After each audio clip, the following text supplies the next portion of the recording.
To destroy the Khilafah, you'll have to destroy the Ottoman Empire. And you cannot destroy the Ottoman Empire with 5,000 Jews in an army. You need a world war to destroy the Ottoman Empire. That's a tall order. So what you do is you plan a conspiracy. And you stay behind so that your fingerprints are not on the crime. In other words, you plan a September the 11th. Huh? The attack took place in the summer of 1914 when the Grand Duke Franz Ferdinand was assassinated in Sarajevo. In the summer of 1914 there were 6 major powers in Europe. And there was one dark horse across the Atlantic. No one knew how fast it could run because it had never run in a race so far. One dark horse across the Atlantic. And 6 major powers in Europe. They were number 1, Russia, France, Britain, Germany, Austria-Hungary, that's 5. What's number 6? Turkey. Ottoman Islamic Empire. Ain't no Turkey as yet. Ottoman Islamic Empire. These are the 6 major powers. How can you bring about a world war which will result in the dismantling of the Ottoman Islamic Empire? You've got to do some good planning to do this one. When they attacked and assassinated the Grand Duke Franz Ferdinand, they left footprints which led to Russia. As on September 11th, they left footprints which led to Al-Qaeda and Saudi Arabia. Huh? The reason why, I forgot to mention this last night, the reason why they put so many Saudis on board the aeroplanes. You remember I told you about the Saudi who went to his government? He says, listen, I've heard in the newspapers and on CNN that I'm dead.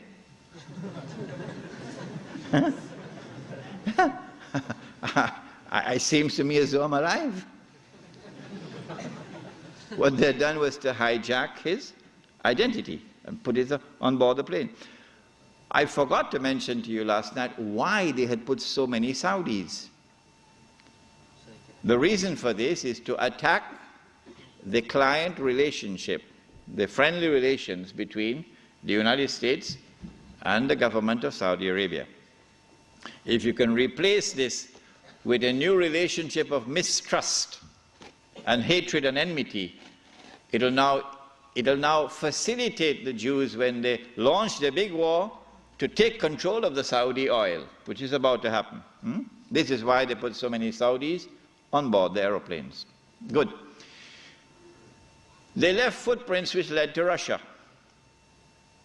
And so Austria-Hungary had no option but to declare war on Russia. But Britain and France already had a treaty, a defense treaty with Russia. The Secretary of State, the Foreign Minister in Britain, was a Jew. And so Britain and France now had to declare war in favor of Russia against Austria-Hungary. But Germany has the same racial ties with Austria-Hungary, so Germany is now forced to enter the war on the side of Austria-Hungary. So they have succeeded. Whoever planned that assassination has succeeded in bringing all these powers now in Europe into a state of war. All that is left now is what they call the sick man of Europe. Who is that? Ottoman Islamic Empire. The Khalifa in Istanbul does not want to enter the war. He knows how weak the Ottoman army is in terms of military technology. But through internal intrigue within Istanbul, the Ottoman Empire is forced into the war, and a Russian ship in the Bosphorus is used as a pretext. Once the war started, that massive wealth which the Jews had accumulated is now going to be used strategically for the purpose of influencing the direction of the war to get the prize that the Jews want. What is that prize? To destroy the Ottoman Islamic Empire, dismantle it, and to cut off the head of Islam, namely destroy the Khilafah. That's the prize they're after. The next prize is to liberate the Holy Land and to get the Holy Land for themselves. This is the prize thereafter. Between 1914 and 1916, German submarines now make a surprise appearance into warfare. As when Israel launches her big war, we're going to see weapons that the world has never seen before being introduced into warfare. When the German submarine entered into the war, it tipped the scales on the side of Germany, and by 1916 Britain was on the verge of defeat. German submarines had surrounded and marooned the island of Britain. The French government had fallen, and Germany had occupied France, and Britain was on her knees. This is the moment that the Jews were waiting for. Now the Czech is going to talk. It's called financial diplomacy. The Jews, this is the German Jews, went to the British government and said, let's make a deal. Let's make a deal. We will intervene in the war with massive financial assistance to you. Massive. And we will bring that dark horse into the race. But that dark horse didn't want to come into the race. American public opinion was overwhelmingly against involvement in the war. And the most famous American of all was not the president. He was a man who had established the assembly line for producing motor cars. And what was supposed to have been a luxury item for only the rich, or you could see how the rich people were grinding their teeth in anger when this man caused the motor car to become accessible to ordinary Americans. For $700 you can get a motor car. $1,000 you can get a Model T. What is his name? Henry Ford. And this man did something else to his workers. He didn't bother about what was the market wage. No. He said, I am concerned with paying a just wage. And that market wage is not a just wage. And so he paid his workers a higher wage than the market wage. And so he won the hearts of the American people. He became an American icon. His name was Henry Ford. And he was totally opposed to American involvement in the war. But when the Jews went to the British government and said, let's make a deal, the British government said, deal. And so Jewish money, the diamonds of Kimberley, began to roll.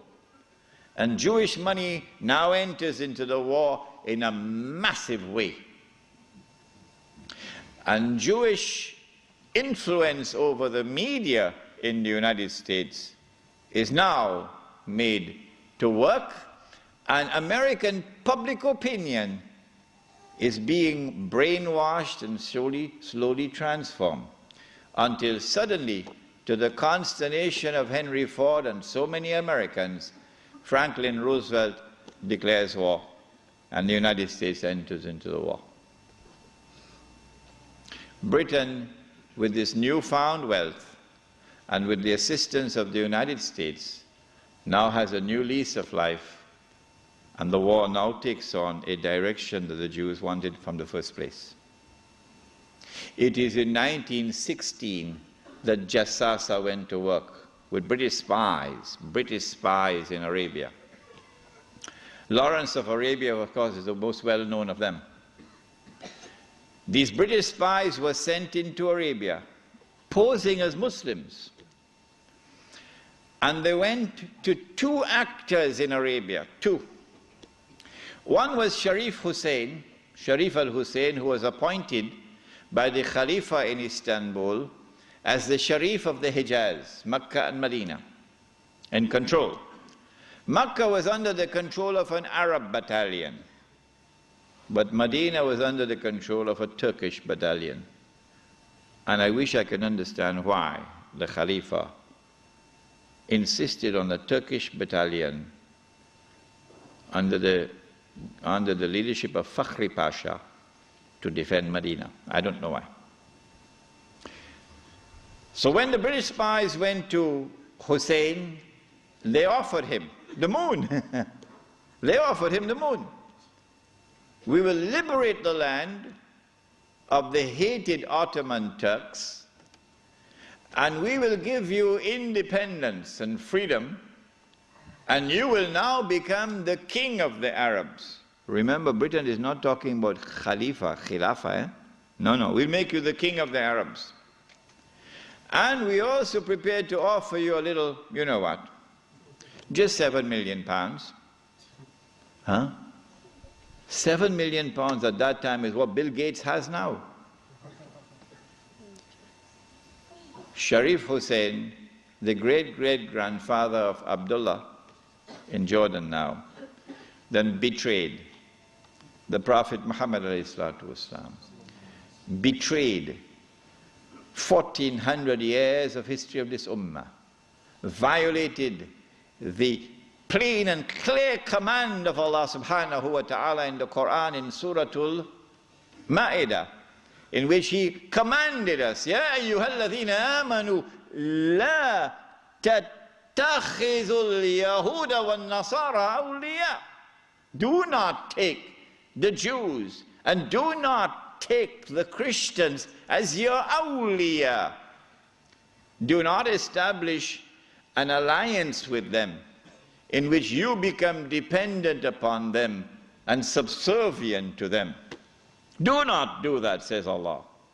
بَعْدُهُمْ أَوْلِيَاءُ بَعْضٍ. They are protecting friends of each other. وَمَنْ يَتَوَلَّهُمْ مِنْكُمْ فَإِنَّهُ مِنْهُمْ. Whosoever from amongst you turn to them for that kind of an alliance, you no longer belong to this ummah, you now join them.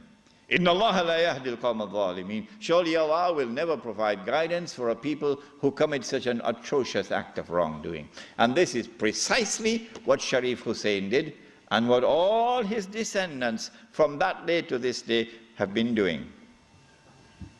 But the chickens are coming home to roost now for Abdullah. And the chickens are coming home to roost for Abdullah. When Mr. Bush attacks Iraq, then you're going to see Abdullah's suitcases at work. Yeah. They're all packed already, you know. They're all packed already. As soon as Mr. Bush attacks Iraq, you'll see where Abdullah is going to be headed for. Sharif Hussein now accepts 7 million sterling pounds and enters into a military alliance with Britain and declares himself independent of the Ottoman Khalifa. Once the Khilafah in Istanbul had lost control of Mecca and Medina, had lost control of the Haramain, had lost control of the Hajj, you pull the carpet, you pull the rug from underneath the feet of the Khalifa. His Khilafah is now losing legitimacy. Can anyone be Khalifa? Can you appoint a Khalifa here in downtown Lakemba? Can Mullah Umar have been recognized as the Khalifa? No, why not? Because when the Hajj comes, Amirul Mu'mineen Mullah Umar will have to apply for a Saudi visa to perform the Hajj. Huh? And if the Saudis reject the visa, the Khalifa can't perform the Hajj. All right? And so the British calculated, if we can wrest control of the Haramain and the Hajj away from the Khalifa in Istanbul, then the legitimacy of his Khilafah will begin to crumble. And so this was 1916. The British spies then went to the second actor in the Arabian Peninsula. I mean, Britain has a PhD in deception. If you want to destroy the Khilafah, okay, you have to make sure that it cannot be restored. How can you take the entire world of Islam with so many ulama and ensure that not only is the Khilafah destroyed, but it cannot be restored? That's a tall order. How to do it?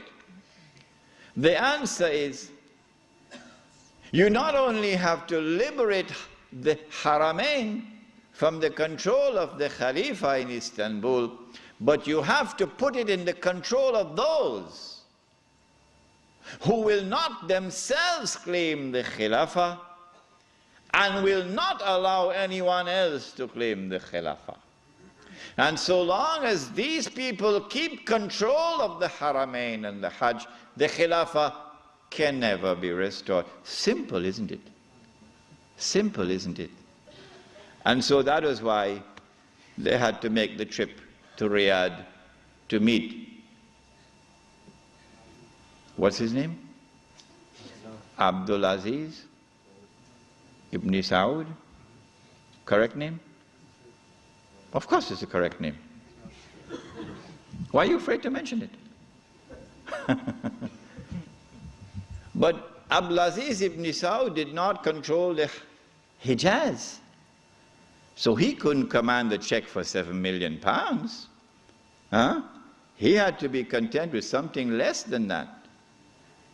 So what the British offered to him was, if you would sign the same kind of agreement with us and violate the specific command in the Quran and betray Allah and His Messenger and betray the Ummah, if you will do that, we pay you £5,000 a month.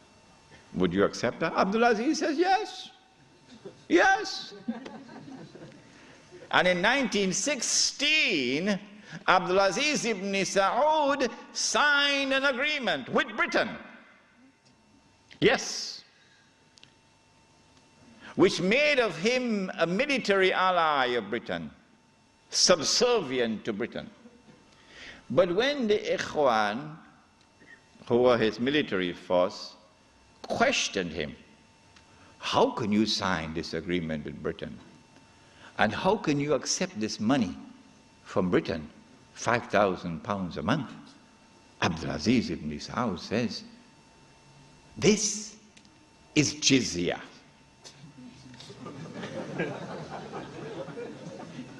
Jizya is what they pay to me because I control them. It was dust in their eyes and they swallowed it. And so Abdul Aziz ibn Saud got away with it.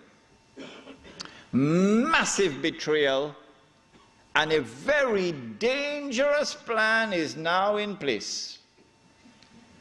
As soon as the Khilafah is destroyed, that Abdul Aziz ibn Saud will be given what is known as the green light, something that Saddam Hussein knows about, the green light. And then he will attack and take control of the Haramain. And when once he does that, he won't make the mistake of ever claiming the Khilafah for himself. And he will never allow anyone else to claim the Khilafah, because no one else can take the control of the Hijaz and the Haramain from them, because they are supported by Britain. And so goodbye to the Khilafah. It's gone. It can never be restored. Never, never, never be restored. So long as Britain and the United States of America underwrite the security of the Saudi state, you can never, never, never restore the Khilafah.